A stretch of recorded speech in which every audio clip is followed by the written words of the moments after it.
بسم الله الرحمن الرحيم. واسمع دعائي يا خير من دعاه داع، وأفضل من رجاه راج.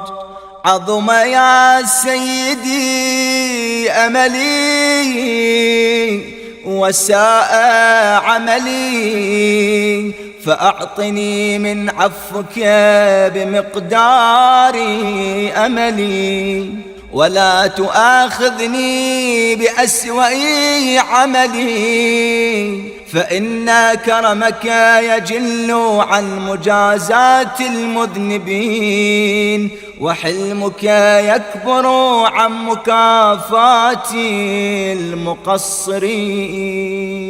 اللهم أعطني السعة في الرزق والأمن في الوطن، وقرة العين في الأهل والمال والولد، والمقام في نعمك عندي، والصحة في الجسم، والقوة في البدن، والسلامة في الدين. واستعملني بطاعتك وطاعة رسولك محمد صلى الله عليه وآله.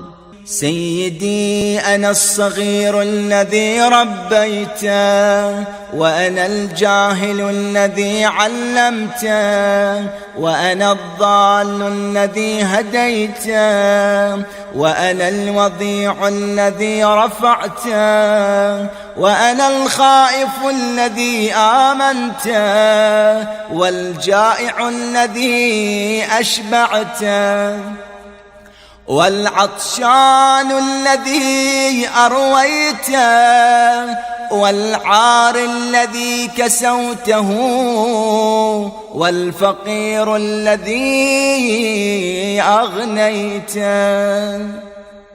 اللهم إني أسألك أن تملأ قلبي حبا لك وخشية منك، وتصديقا بكتابك، وإيمانا بك، وفرقا منك، وشوقا إليك يا ذا الجلال والإكرام.